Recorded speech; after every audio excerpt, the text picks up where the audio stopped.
Rockford. It's New York City. Maybe I can ask. Sorry, I can't see people very well. Can I ask first question to you, Jim, about the writing process for this work particularly? It's triptych, so I assume you wrote 3 stories separately, knowing they would connect. But did you have a particular way of thinking about each when you were writing, oh, it will connect letters or No. not connect? I always have a kind of haphazard way of writing where I'm gathering small ideas that I don't quite know the overall structure or picture yet. And I write thinking of actors I would like to collaborate with on these characters. So I started, the first thing I thought was, it'd be cool to make a film with Tom Waits as Adam Driver's father. And really that's where it started, and while writing that story, and then Mayim Bialik is she was a host on Jeopardy, and I'm a Jeopardy nerd, and I hadn't really seen her acting. TV, she's a famous TV actor, right? But I just thought, oh, wow, that Jeopardy host kind of character could be close to the sister. And then while kind of thinking about that, I started thinking about the mother story, and Cate and Vicky. And then, so they all kind of happen, I gather them sort of, all the details, and then I write really fast, like a month. But it's hard, I can't exactly tell you how it works, because it's really collecting disparate ideas that I don't quite know the overall connect the dots picture yet. So that's my kind of non-answer. It's an answer. Well, it's the way I do Yeah, I mean, it's a creative process, and it's always interesting to see how it gets connected from the writing to the filming. But obviously, the cast is a very important part of these 3 stories. it. Yes, and I've worked with everybody before, except never with Charlotte Rampling, and I had not worked with Vicky, but I was a fan. So I wrote for all these actors, and Luka and Indya, I had worked with both before, and I wrote it all for these actors. So then I had to trick them into doing it, but I was successful. What do you mean you trick them? Well, because it's sort of presumptuous to write for someone and then them not know it. Okay. And then if they don't want to do it, it's kind of a disaster and I have to rethink it. But that rarely has happened, so I've been very lucky. Sam, would you like to mention how you were tricked into doing that part? And I mean, you've obviously worked together before. It's been a few years since the last movies. But how was it to work again on this film after you were tricked? I'm not sure of the question there, but I'll still try to answer it. Well, yeah, Jim and I have done a lot of pictures together, so I don't know what it is that I contribute genuinely, but I do bring something of myself to it, which is really what you're supposed to do. And, but I had a good time. Got up awful early in the morning. That's the only thing I'd like to correct in the future. But I had a good time. Yeah, it was great. It was almost effortless. Adam, you worked with Jim before, but playing the son of Tom Waits was probably something maybe you never imagined it would happen.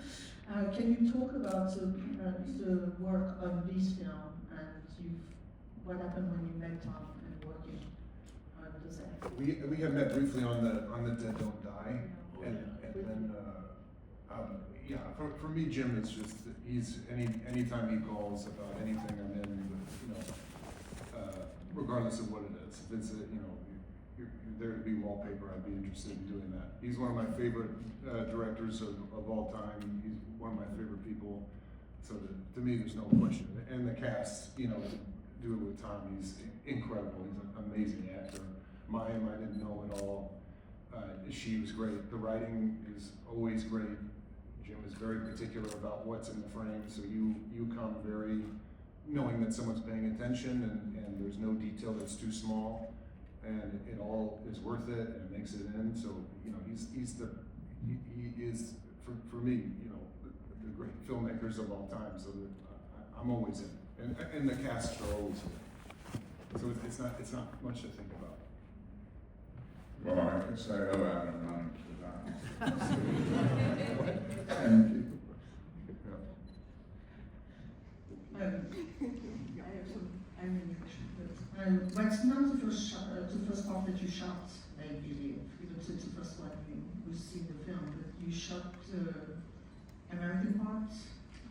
We were all set to shoot shoot them in order, and we had a very unfortunate situation I won't go into with IATSE, and one local IATSE person fucked us and shut down our film.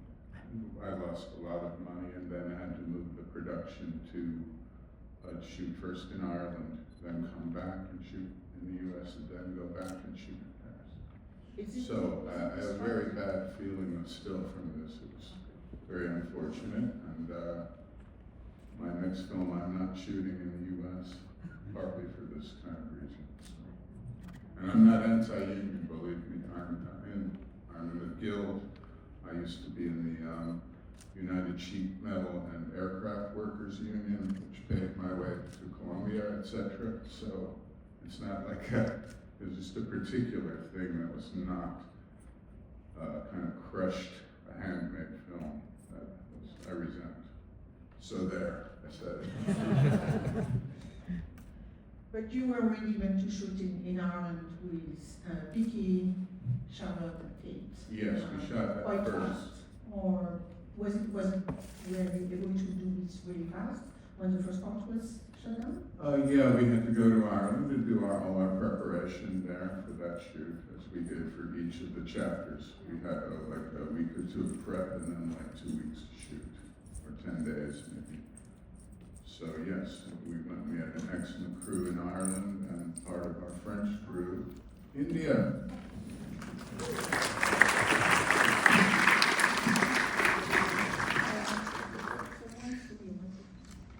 It's okay. Oh, I took it.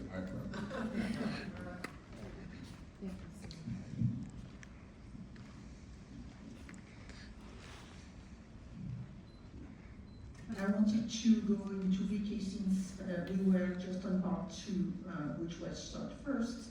But I wanted to hear from Vicky about working on set, working with Jim since it was your first one. You're the only one who's representing part 2. Yeah. I never really know what we talk about when we talk about making films. Like you said, we wake up early, and then we make a film. And I think what was very special with working with Jim, aside that it is also my all-time hero, and you know, I cannot even start telling you what it means for someone like me to be asked by Jim Jarmusch to be in his movie. But making the film was in the best way like we used to make films when we were 15. And I think this is maybe the recipe to making a good film, is when you are so honest that you know that making a film is just making a film. That is also everything else, and it's very, very difficult. But to make a film like a student or like a child means that you honestly try to take in everything that is really there in the moment when you are there. And I think that's what Jim is doing. He's not trying to turn it into science or make it like a thing or the next film of his own. It's just a film, and by being just a film, it becomes everything for everyone, and it leaves the ego, and it leaves the signature, and you know, it becomes music and poetry at the same time as it is a film. And I think making the film felt like that. Let's go to the Paris story with Luka, maybe first, working on the film, how did it go? And then we go to Indya. It's really, Jim creates such like a great work environment, you know, and he's particular without like being like arrogant or mean in any sort of way, and he really knows how to communicate his ideas, and I feel like as an actor it's so helpful to be with somebody who really knows what they want and knows how to communicate their ideas, you know, and I don't know, it was, for me it was so awesome. I've always wanted to be an actor, and I grew up watching his films and actually I grew up in Paris and I had moved to New York to become an actor, and then like my first big time movie, I got to shoot it back in Paris. It was like one of my favorite directors, so I was like, wow, this is pretty awesome. But I was just so grateful to, you know, even be trusted to, you know, with this script and his ideas, and then like being on screen with Indya, who was just like really, really, really such a joy to work with, and building this like brother-sister connection in real time, off and on screen, was really, really, really special.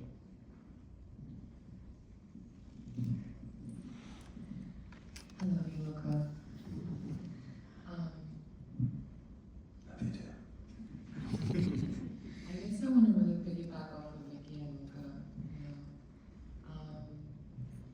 like so much of what they said was an emphasis on like the sincerity of the space and the environment that Jim had built around us. But I think, like, you know, first of all, thank you so much for trusting me, Jim. I really Thank you, what you brought.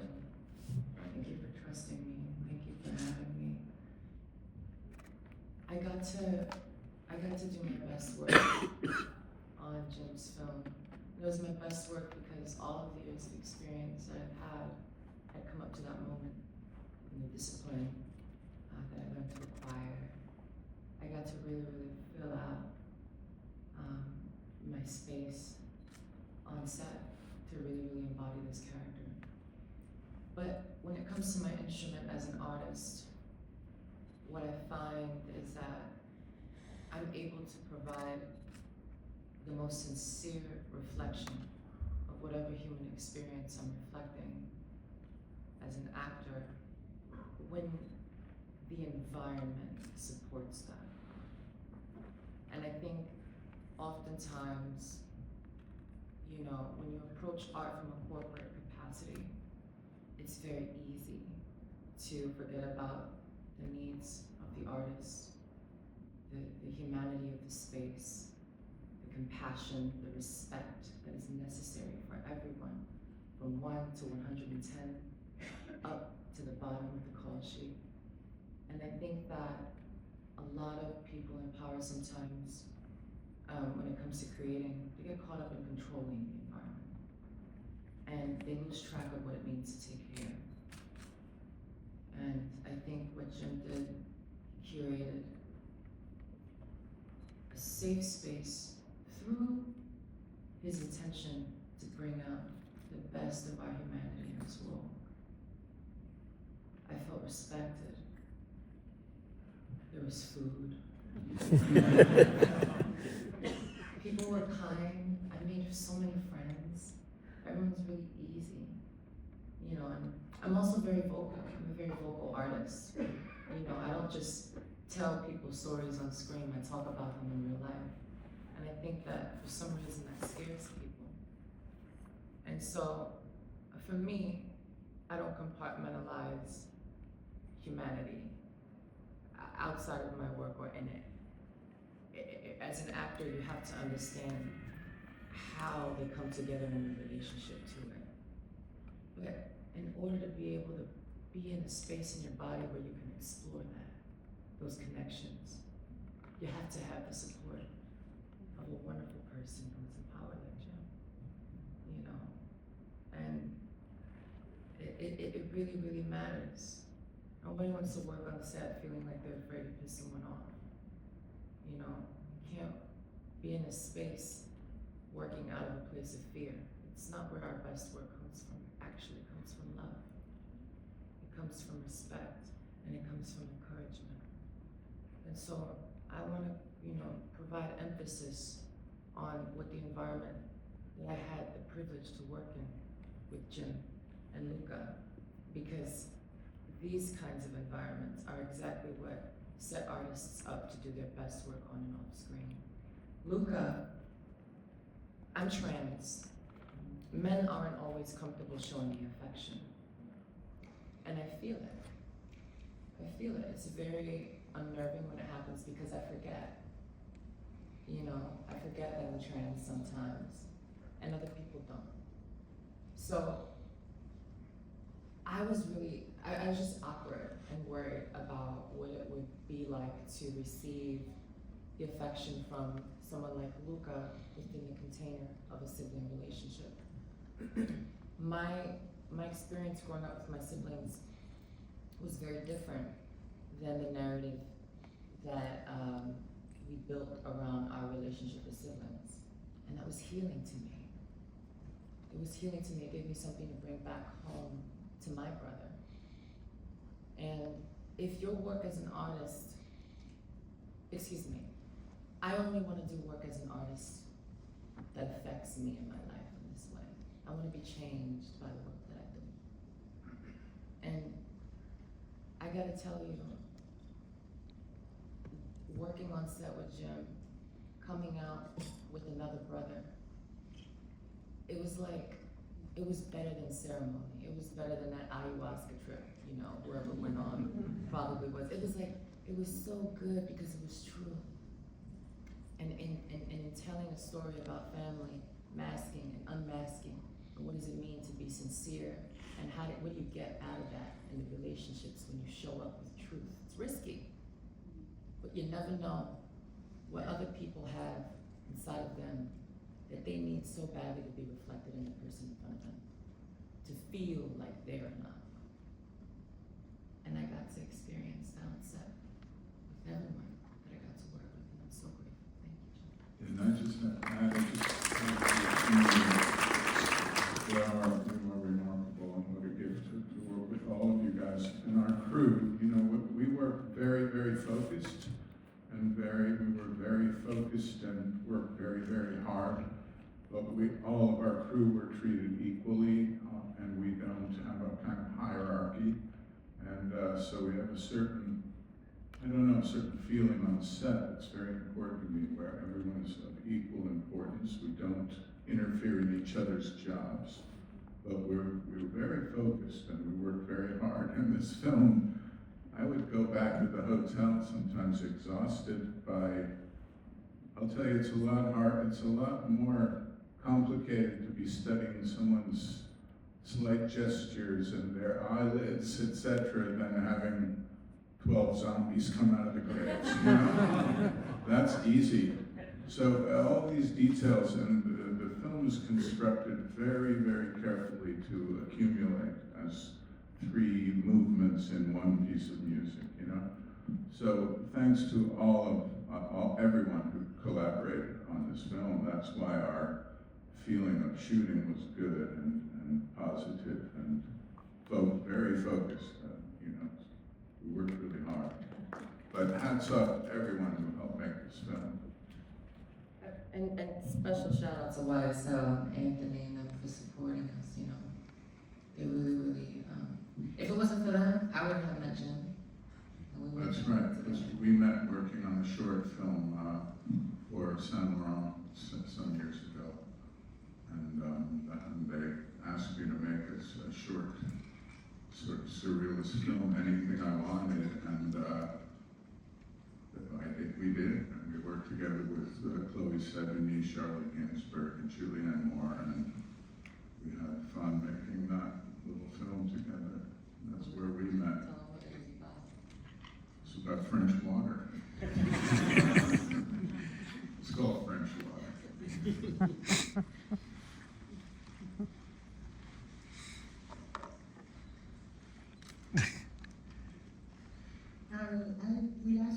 another question to you, which was your relationship also with your cinematographer, because you worked with Fred Ellis and worked also. Yes. So, but you know, you have a great relationship with your DPs, and the way you film is also something that's crucial in your work process, as well as making sure the actors are fed. I think it's also important to have amazing cinematography. Can you say briefly, like, why you decided to work on Fredemon and then Yorick, or if it was? Yes, I had the great pleasure of again working with Fred Ellis, who I've worked with for many years, master cinematographer. And then working with Yorick, who I've now worked with a number of times, and we shot Only Lovers Left Alive, etc. And yeah, they are both such incredible gifts to collaborate with. I'm very particular about setups and the composition of every shot and how they work together. But at the same time, having said that, we keep a kind of looseness, no storyboard. We make a shot list in advance, and then on the day of shooting, we throw it away. And now we're thinking on our feet, now we're going to shoot this scene. So we had some ideas, but we're not tied to them. So we're always inventing and, you know, kind of creating it as we go in a certain way. And yeah, what a gift to work with both those guys, Fred and Yorick, and just such an important collaboration, of course. So. Really so proud to work together with them. I know there's a lot of questions from the audience, so we will not be selfish, and we will. Sarah, you pick and you let us know.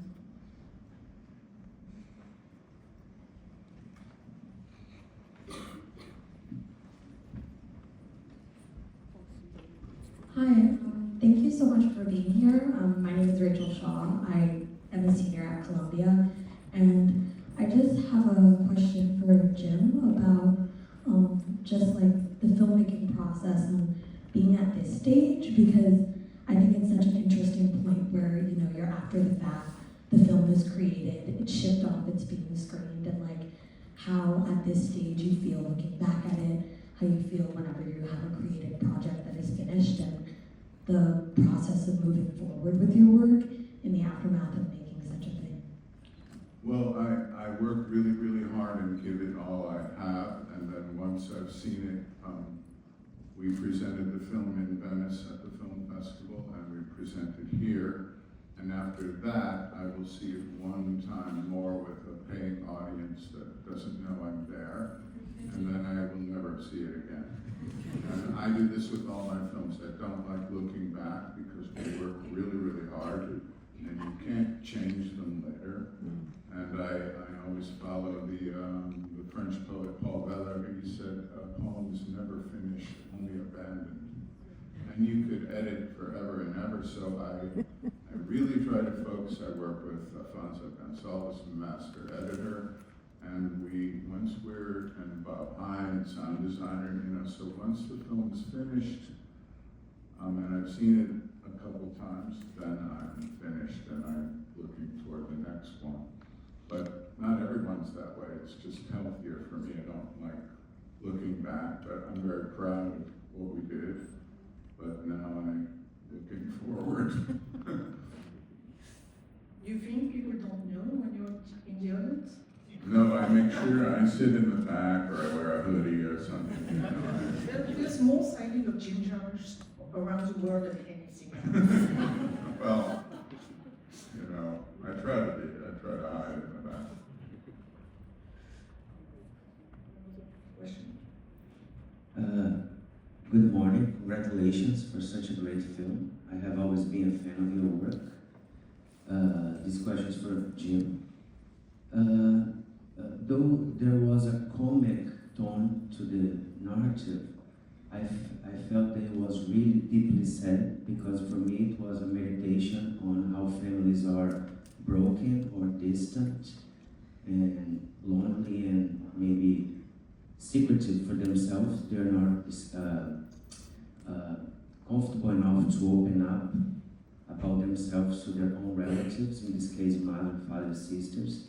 I wonder if this was your intention to depict to bring this an awareness about family disconnection maybe. And also I'm very intrigued about if you can rapidly comment about the elements of water, the shoots in the car, and I guess that's it, if you can tell us a little. I was very interested about the element of water appearing in every segment of the film. Thank you. That's a lot of questions. Thank you. First was just about, what was the first part of the question? Family. Yeah, you know, I wasn't really setting out with an intention. The film, I didn't want it to really say anything. I wanted it to observe people that are flawed without judging them. The thing about a balance between sadness and humor was important to me, to sort of allow them both to exist in the film. But it's an odd film because it's very quiet and it doesn't employ drama, violence, action, sex. You know, almost none of the things you expect, it's not giving you that. So I was just interested in empathetic observation, really.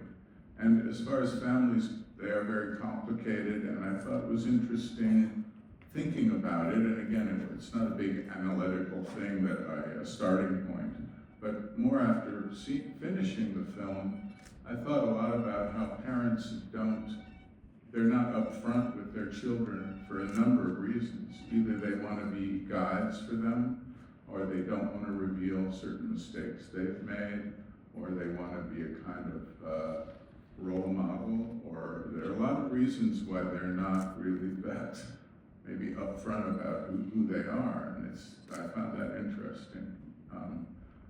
But yeah, and okay, water. I don't know, I'm sort of obsessed with water. In my last few films, water is the essence of everything of life on this planet.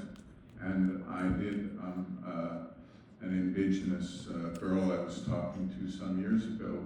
We were drinking water, and she referred to it as medicine. And it's the essence of everything, water. And yesterday I met a water sommelier. I never knew they existed. She was cool. Anyway, yeah, water is very important to me. I don't know. I love water. It's my favorite drink. And what else was there? I have water, yes. I usually travel with water.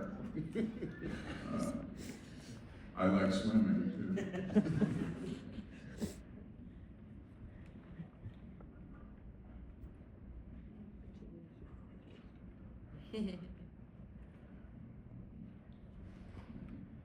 Hi, Harlan Jacobson from WBGO Radio. It's a jazz station that an NPR affiliate that broadcasts to the metropolitan New York area. My question to you, Jim, well, first, I love the way you visually and narratively knit these three chapters together. But my question to you is that the current administration plans to put a tariff on overseas production. So I wonder, how would that affect you for this production? How would it affect you going forward? And do you have any sense that in the filmmaking community there are discussions about how to lobby and present a different case against tariffs? Well, I have no clue how to even react to that tariff idea. I really don't understand it, so I don't. And hello, Harlan. We go way back, actually. It's good to see you. But I don't know what to think about that. I don't know what that even will mean for films. And, I don't really understand. To me, the tariff thing seems from the outside to be a way to let the stock market drop and then profit off it when it comes up. I don't see any other, this is like kleptocracy we're in the midst of. And it's really 4 words, all they should say on the news. All they should say is they're stealing your money. Right. Everything they do. So this tariff thing, I don't know how to address that. I don't know what to think. My next film I'm preparing will be not shot in the U.S., so I don't know how that will affect. I have no clue. I don't know what anything means.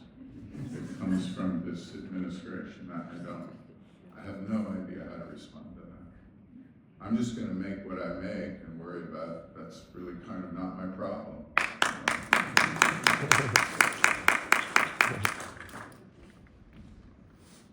We have time for one more. Hi, curious about maybe the desire, the impulse to kind of stop stories when they're not just getting interesting. Obviously, they're interesting as they're unfolding, but like specifically with the father segment, we see that he's a complete scam artist, and then that's the end of the journey. We see we kind of, I don't know, my one part of my brain is like, I want to see what this punk rock sister goes on to, and what bar or restaurant this father is going to, what life looks like for them when they're not with their family, trying to posture as somebody else. So I'm curious about the impulse to stop there. Maybe you have no desire to go into it, and that is the end of the story, or just just if you could talk about that a little bit. Well, it's interesting because I never like in any of my films, I don't like the end to be, and rarely, there are a few instances where it's like a curtain drawn and this is the end. Dead Man and Ghost Dog maybe being the exceptions. But I don't like to leave, I don't like the characters to be gone, and so I never really think the endings are really the end.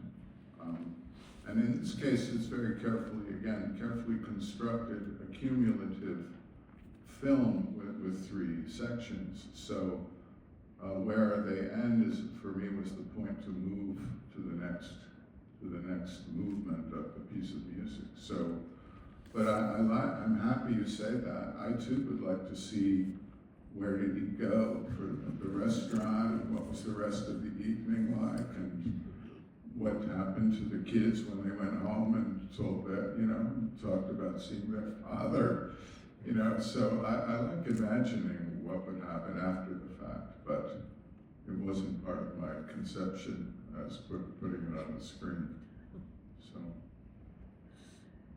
I wish we had more time to talk now, but you'll be back tonight for the centerpiece presentation at the festival and meet a whole audience. It's really great to have you here. Thank you, but I just have to say thank you to the New York Film Festival, which is like my religion.